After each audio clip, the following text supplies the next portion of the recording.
Hello everyone, welcome to the channel study with Pooja. So इस video में करेंगे animal kingdom के जो पिछले ईयर्स में जितने भी मास्टर कैडर के क्वेश्चन आए हैं उनको एक बार डिस्कस ज़रूर करेंगे। मैं उम्मीद करती हूँ कि आपके लिए ये सारी वीडियोस काफ़ी यूज़फुल रही होंगी आपकी प्रिपरेशन के लिए। मैं आगे कोशिश करूँगी कि आगे भी ऐसे वीडियोस बनाती रहूँ। अभी स्टार्ट करते हैं एनिमल किंगडम के क्वेश्चंस जो हैं। अभी है फर्स्ट क्वेश्चन है, विच of the following phylum consist exclusively marine radial symmetry and diploblastic animals. ठीक है, कि वो ऐसा फाइलम बताना है। ठीक है, फाइलम और ऑर्डर्स ही फाइलम और क्लासेस देन उसके ऑर्डर्स ही हमने पढ़े हैं। तो इसमें उन्होंने पूछा कि ऐसा कौन सा फाइलम है जिसमें जो ऑर्गेनिजम्स हैं वो एक्सक्लूसिवली मैराइन होते हैं, मतलब बिल्कुल ही मैरीन ऑर्गेनिज्म है, पानी पे ही पाए जाते हैं। वो एक्सक्लूसिवली मैराइन का मतलब कौन सा water, marine water, salty water में ही पाए जाते हैं, रिवर वगैरह में, फ्रेश वाटर में नहीं मिलते। एंड उनकी सिमेट्री कौन सी है, रेडियल सिमेट्री होती है। ठीक है, रेडली सिमेट्रिकल वो होती हैं। और डिप्लोब्लास्टिक ऑर्गेनिज्म है, मतलब 2 ही जर्म लेयर प्रेजेंट होती हैं उनमें। तो ऐसे जो फीचर्स थे ये तो हमने जो प्रिमिटिव फाइलम थे, मतलब जो इतने डेवलप नहीं हुए थे, तो उनमें ही पढ़ा था। पानी में भी वो पाए जाते थे, सिमेट्री भी उनकी रेडियल वगैरह थी, तो वो इतने डेवलप भी नहीं थे ना, जर्म लेयर भी इतनी डेवलप नहीं थी। तो ऐसा कौन सा है, एक्टिनोडर्माटा फाइलम है, टिनोफोरा फाइलम है, एनिलिडा है कि हेमिकॉर्डेटा है। अगर हम ध्यान से देखें तो जो हेमिकॉर्डेटा, एनिलिडा और एक्टिनोडर्माटा है, ये सारी फाइलम प्लैटीहेल्मिन्थस के बाद आई। ठीक है, तो जो प्लैटीहेल्मिन्थस जो है ना, प्लैटीहेल्मिन्थस जो फाइलम था, यहाँ से एडवांस्ड ऑर्गेनिज्म जो थे, एडवांस्ड फाइलम जो थे वो शुरू हुए थे। मतलब यहीं से काफ़ी डेवलप्ड ऑर्गेनिज्म जो थे वो पैदा होने शुरू हुए। ठीक है, तो इससे पहले पहले के जो 3-4 फाइलम आते हैं ना, टिनोफोरा है ना, या सिलेंट्रेटा हो गया, पोरीफेरा हो गया, ये सारे प्रिमिटिव थे। यहाँ पे जो ये मैरीन, एक्सक्लूसिवली मैरीन ऑर्गेनिज्म जो है ना, वो इस फाइलम में पाए जाते हैं, टिनोफोरा के अंदर। ठीक है, टिनोफोरा के अंदर पाए जाते हैं, जैसे कॉम जेलीज होगी। ठीक है, तो उसके बाद सेकंड क्वेश्चन पे आते हैं, विच of the following is an egg-laying mammal. पिछली वीडियो में अभी हमने यही डिस्कस किया था। अगर आपने पिछली वीडियोस नहीं देखी हैं तो प्लेलिस्ट में आप जाके चेक कर सकते हो इन वीडियोस के बारे में। तो वहाँ पे मैंने जो है वो क्वेश्चंस को टॉपिक्स के साथ ही बनाया हुआ है, मतलब पहले टॉपिक कंप्लीट करके देन उसके एमसीक्यूज जो आते हैं वो किए हुए हैं। तो आप वहाँ से ये देख सकते हो, ये क्वेश्चन मैंने वहाँ पे भी मेंशन किया था कि काफ़ी बार आया हुआ है। तो ये क्वेश्चन है कि कौन से मैमल ऐसे हैं जो एगलिंग हैं। देखो, एगलिंग मैमल नहीं होते ज़्यादातर, तो है ना, एगले करने वाले ओविपेरस जो होते हैं वो कुछ फाइलम्स में आते हैं। अदरवाइज वो जैसे रेप्टाइल्स, एवीज होते हैं ना, बर्ड्स वगैरह, वो एगले करते हैं। तो मैमल तो सीधे यंग वन को बर्थ करते हैं, बट ऐसे भी कई मैमल होते हैं जो यंग वन को बर्थ नहीं कर पाते। उनमें क्या होता है, एगलिंग प्रोसेस चलती है। तो प्लेटिपस है, हिपोकैम्पस है, कैंगरू है कि व्हेल है। कैंगरू, व्हेल, हिपोकैम्पस ये सीधा यंग वन को बर्थ करते हैं। तो प्लेटिपस जो है, प्लेटिपस ऑर्गेनिज्म जो है, जिसको ऑस्ट्रीसाइथस भी बोलते हैं, तो वो क्या है, एगलिंग मैमल है। इसका ऑप्शन है कि ऑप्शन ए। ठीक है, आपको प्लेटिपस भी डाल सकते हैं, सीधा आपको साइंटिफिक नेम ऑस्ट्रीसाइथस भी बोल सकते हैं, तो आपको ये ध्यान रखना है। ठीक है, फिर थर्ड क्वेश्चन है, which is the largest phylum of the animal kingdom.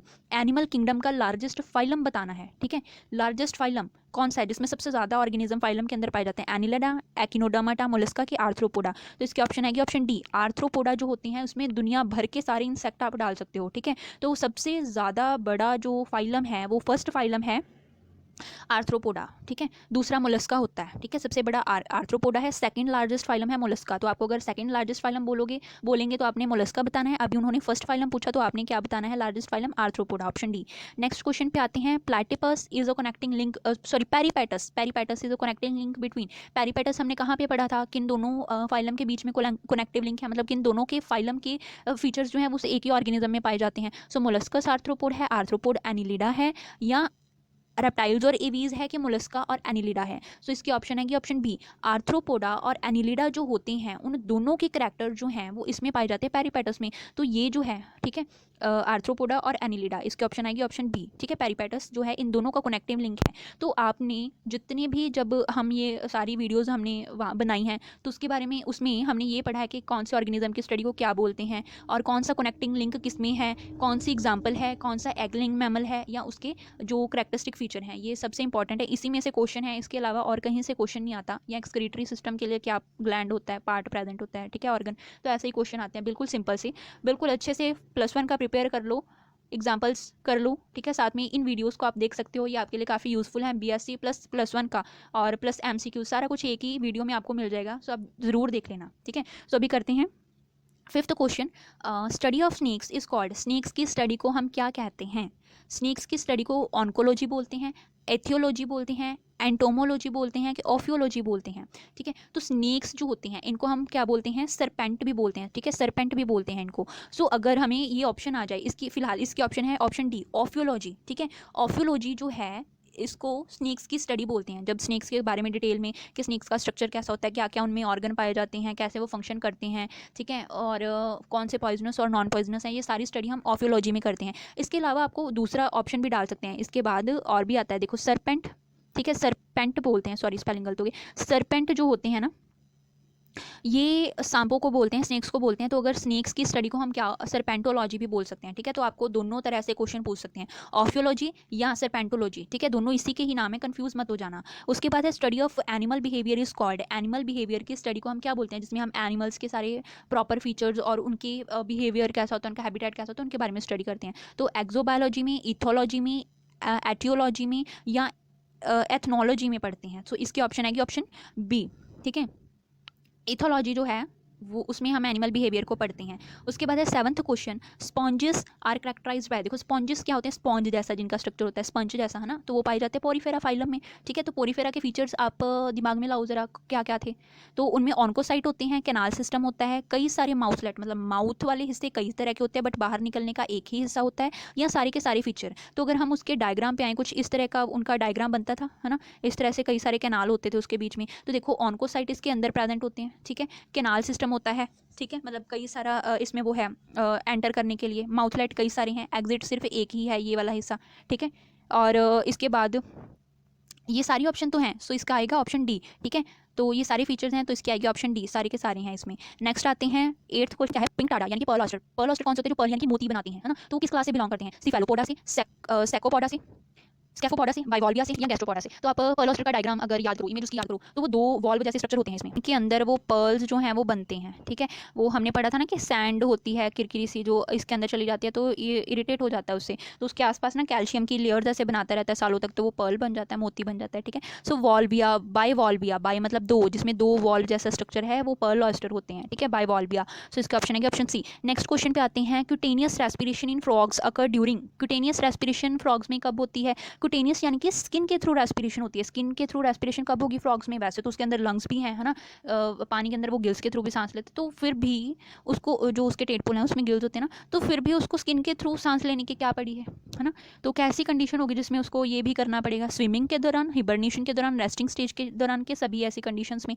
तो जब फ्रॉग जो है वो असल में क्या होता है, वो मतलब जब उनकी फेवरेबल कंडीशन नहीं होती ना, मतलब वो बाहर नहीं रह सकते, जैसे विंटर के मौसम में उनकी हीट ज़्यादा लॉस होगी, तो वो अपने आप को बचाने के लिए वो मतलब छिप जाते हैं, ठीक है, फेवरेबल कंडीशन आने तक की वेट करते हैं। तो ऐसे पीरियड को हम बोलते हैं हिबरनेशन, ठीक है, हिबरनेशन बोलते हैं। तो उस टाइम पे उनके अपनी मेटाबॉलिक एक्टिविटीज़ में ही अगर वो सारी एनर्जी लगा देंगे सांस लेने में लंग्स के थ्रू, है ना, तो उनकी एनर्जी काफ़ी लूज़ हो जाएगी, तो अपने आप को बचा नहीं पाएंगे, इसीलिए वो क्या करते हैं, हिबरनेट कर जाते हैं। हिबरनेट करने के दौरान वो स्किन के थ्रू ही सांस लेते हैं, ठीक है, ज़्यादा एनर्जी ना लॉस हो पाए, इसलिए वो बचा के रखते हैं अपनी बॉडी हीट को। तो इसकी ऑप्शन है कि ऑप्शन बी, हिबरनेशन के दौरान वो सांस लेते हैं, ठीक है, स्किन के थ्रू कुटेनियस रेस्पिरेशन करते हैं। नेक्स्ट आते हैं 10th क्वेश्चन पे, green glands are associated with, green gland कौन से होते हैं, देखो दो ग्लैंड है, प्रीन ग्लैंड भी हमने पढ़े, वो एवीज में होते हैं, बर्ड्स में होते हैं प्रीन ग्लैंड, या भी ये ग्रीन ग्लैंड है।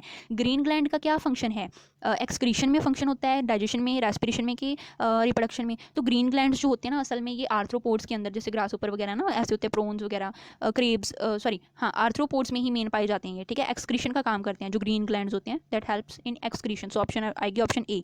नेक्स्ट है इन अर्थवॉर्म सर्कुलर मसल्स, ओके, ये मैं ना नंबर गलत डालना मतलब गलत डाल दिया मैंने, सो मतलब याद रखना ये 10th दूसरा क्वेश्चन है। सो इन अर्थवॉर्म सर्कुलर मसल्स और आर हाईली डेवलप्ड इन, जो ये अर्थवॉर्म होता है ना उसकी जो मसल्स होती हैं सर्कुलर मसल्स, वो ज़्यादातर किस पार्ट में ज़्यादा डेवलप होती हैं। अर्थवॉर्म के सेगमेंट होते हैं ना, सेगमेंटेड बॉडी होती है, तो कौन से सेगमेंट में होते हैं इनके, बॉडी वॉल में, गिजर्ड में, फाइनिक्स में, कि टिफ्लोसोल में। तो इसका जो गिजर्ड पार्ट होता है ना, गिजर्ड पार्ट वो आई थिंक 9th सेगमेंट के आसपास होता है। तो गिजर्ड पार्ट में ये ग्राइंडिंग का काम करता है, जो ये खाते हैं ना वहाँ पे ग्राइंड हो जाता है, ठीक है। सो फूड को ग्राइंड करने के लिए गिजर्ड पार्ट इनका होता है, तो वहीं पे उनको ज़्यादा मसल्स की ज़रूरत पड़ेगी फूड को क्रश करने के लिए, ठीक है। इसीलिए जो मसल्स हैं वो गिजर्ड पार्ट में, बी में प्रेजेंट होती हैं। देन है 11th question, pneumatic bones are present in case of, pneumatic bone यानी कि बोन्स में जिनके कैविटी होती है, होलो होती हैं बोन्स, तो वो किन में पाई जाती हैं, जो हल्की होना चाहते हैं, उड़ना चाहते हैं। सो मैमल्स, बर्ड्स, रेप्टाइल्स के एम्फीबियंस, इसके ऑप्शन है कि ऑप्शन बी, बर्ड्स हल्के रहना चाहते हैं ताकि वो उड़ सकें, है ना, तो इसीलिए बॉडी वेट को कम रखने के लिए उनकी बोन्स न्यूमेटिक होती हैं, ठीक है। नेक्स्ट क्वेश्चन पे आते हैं, book lungs are respiratory organ of, book lungs किन में रेस्पिरेटरी ऑर्गन होते हैं, किन में सांस लेने के लिए बुक लंग्स काम करते हैं, मोलस्कस हैं। बुक लंग्स का मतलब जो बुक जैसा जिनका स्ट्रक्चर होता है, लंग्स का बुक के पेजेस जैसा, सो बुक लंग्स किन में होते हैं, मोलस्कस, मैमल्स, अरेक्निडा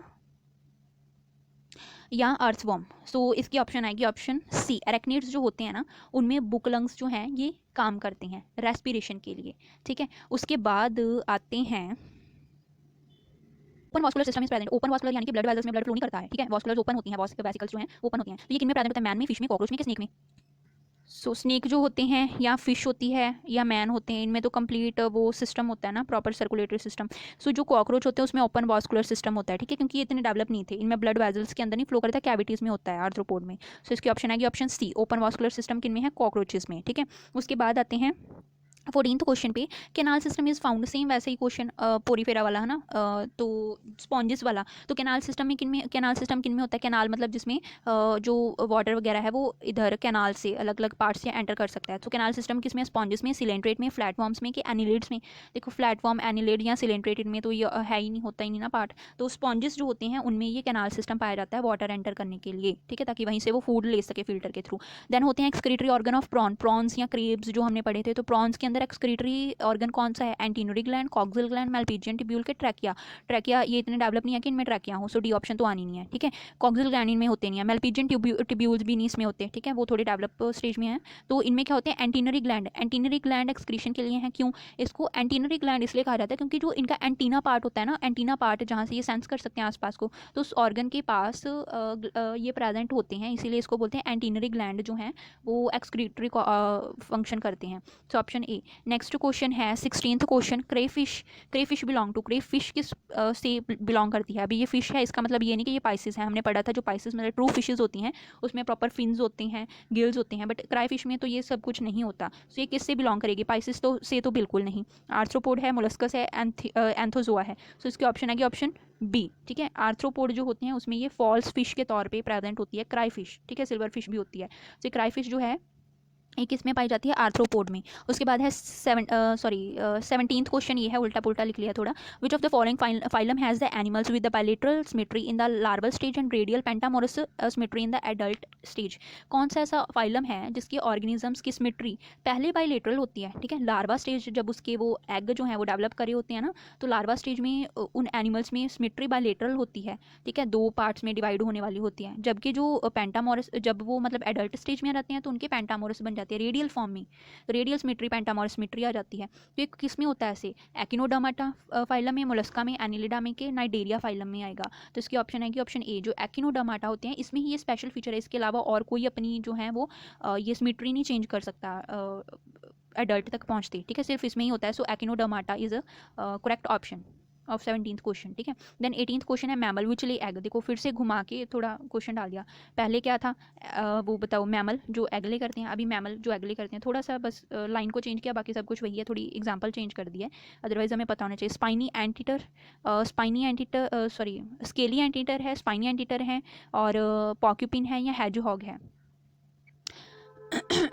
तो मैमल जो एगलिंग है वो है स्पाइनी एंटीटर, ठीक है, स्पाइन जिनकी बॉडी पे होती है, स्पाइन वाले कौन से होते हैं वो हमने मोनोट्रीमाटा में पढ़ा था ना, स्पाइन वाले ऑर्गेनिज्म है, तो स्पाइनी एंटीटर है यहाँ पे, ठीक है, ये ऑप्शन आएगी इसकी, क्योंकि इसमें प्लेटिपस ये वो नहीं बताया, एकिडनस जो होती है ना वैसी, ठीक है, तो ये स्पाइनी एंटीटर है। नेक्स्ट है विच ऑफ द फॉलोइंग फाइलम, ये हो गया, सॉरी 17th हो गया। ओके आगे आते हैं 20 आगे नेक्स्ट क्वेश्चन पे आते हैं, 19th तो आई थिंक मिस हो गया मेरे से।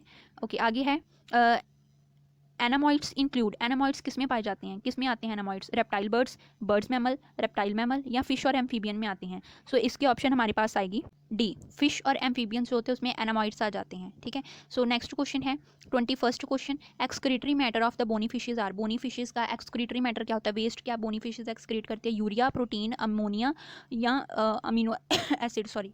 तो इसकी ऑप्शन आएगी ऑप्शन सी, अमोनिया एक्सक्रीट करती हैं, ठीक है, अमोनियोटैलिक होती हैं वो, अमोनिया एक्सक्रीट करती हैं वेस्ट के तौर पे।